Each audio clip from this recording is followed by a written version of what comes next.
আগামী 12ই ফেব্রুয়ারি দেশব্যাপী ধর্মঘট।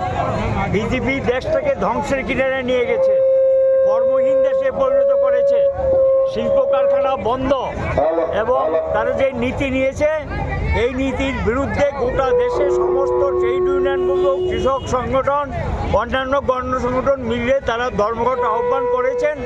এই ধর্মঘট সফল করে তোলার জন্য আমরা মিছিল করব এবং পথসভা করব এবং মানুষের দৃষ্টি আকর্ষণ করব।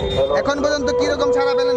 আমরা সারা রাজ্যে ব্যাপক হারে মিছিল মিটিং চলছে, গোটা দেশেই চলছে।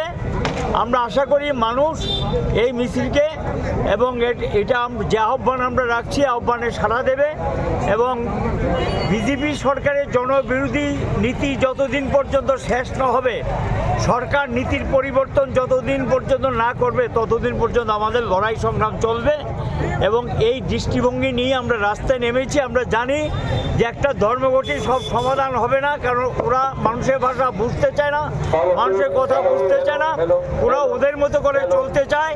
আজ বিজেপির এই নীতির পরিবর্তন, তীব্র শ্রেণী সংগ্রাম যেমন সাম্প্রদায়িক বিভাজনকে রুখতে পারে, জনগণের সমস্যারও নিরসন দিতে পারে, এই লড়াই গোটা দেশে শুরু হয়েছে। আমরা মনে করি এর গতি বাড়বে, ব্যাপক অংশে মানুষের সমবেত হবে, আগামী দিন আরও বেশি লড়াই সংগ্রামে মানুষ সামিল হবে।